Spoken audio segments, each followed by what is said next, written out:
In this video, we're going to take a closer look at the EQ3 7-band plugin and discover how it works. And we're going to use the piano of the Soul Cries Out track for this because the piano has like a nice big frequency range, right? It's got low notes, it's got high notes, it's got notes in the middle. And so we'll be able to hear the plugin and the effects of the plugin pretty clearly. So I already have an EQ3 7-band plugin inserted onto this track. Technically, if you want to know something technical, this is called instantiating the plugin. It's where you put an instance of the plugin on the track. You're instantiating. And a lot of insufferable people love to use that word. So now you, a commoner, also know what that word means. And so you can use it too. Also worth noting that you can see I have the EQ3 7-band plugin listed right here above. I don't have to go through the menus to get to it. How does that work?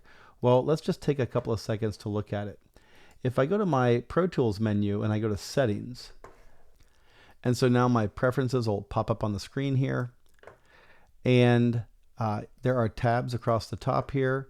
And if you go to the Mixing tab, then you can set your default EQ and default dynamics. Dynamics we're going to get into later. That's like compressors and limiters.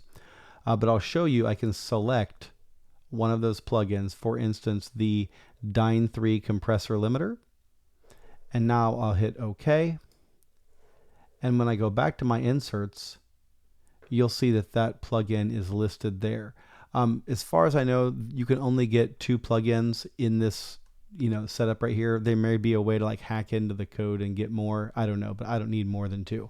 So we have EQ3 7-band instantiated on the piano track. And let's start by actually just using some presets. If we go up here to this factory default tab, this is your preset library. So if you click on it, you might have to scroll up a bit. I'm going to go to acoustic piano and choose add air. And we can see it puts this big 6 decibel boost on the high end. And let's see what difference that makes. And again, we're just listening for the piano at this point. Maybe we can go to a part where the piano is a little bit thicker here. We're going to try to ignore the bleed. We haven't filtered any of that out yet, or there's only so much we can do. Let's go to add fullness. Totally different sound profile. We had a lot more sparkle with the add air, and we have a lot more body with the add fullness. And these are because of where the boosts are in the sound of the piano. So again, you can start with a preset as a great way to learn from professional sound designers what these plugins do. Let's do big clean piano, and you can see we have a low end sort of boost here in the low mids.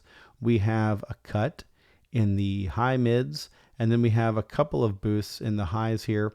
And this white line shows the overall sonic curve of the EQ. We can A/B it. It does make a difference, but I find that in this case, because it's a live recording and we didn't really control the bleed that well, it's actually hyping up the high parts of the drums too, so we got to be careful. So I'm going to go back to the factory default tab, and let's take a look at one of these band controls.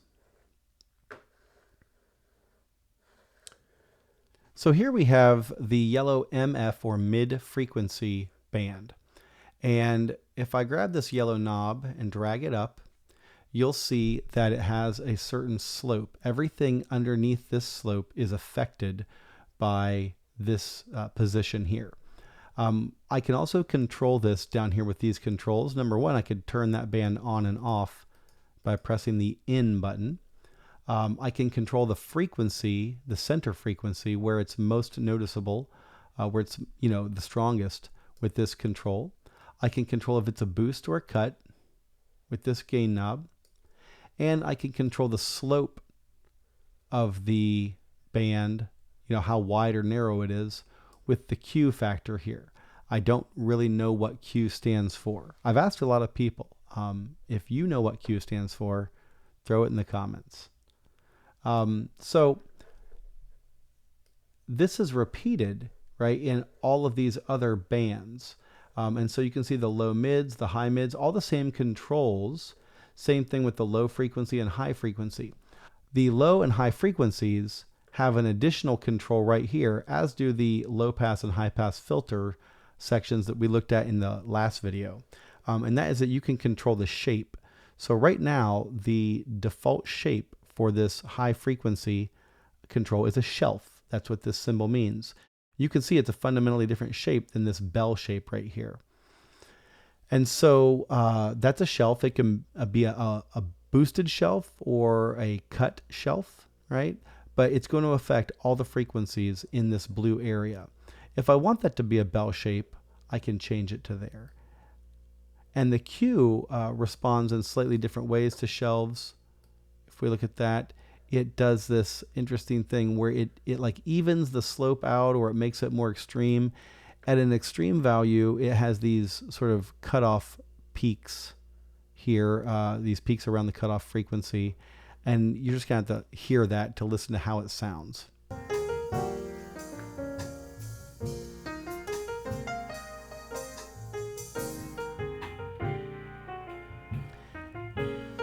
It can have a pretty drastic effect at ridiculous levels. Low frequencies are the same thing. It's a shelf, but it could be a bell. And the Q factor gives it those interesting little peaks around the cutoff frequency. The filter, it's worth noting here, if we turn that on and bring it in, it could also be a notch filter. And this is where it just takes out a band of frequencies completely. Doesn't have to be on the edges. It can be in the middle. And the Q will narrow or widen that. We're not going to do that for now. As a matter of fact, I'm going to take that filter all the way off.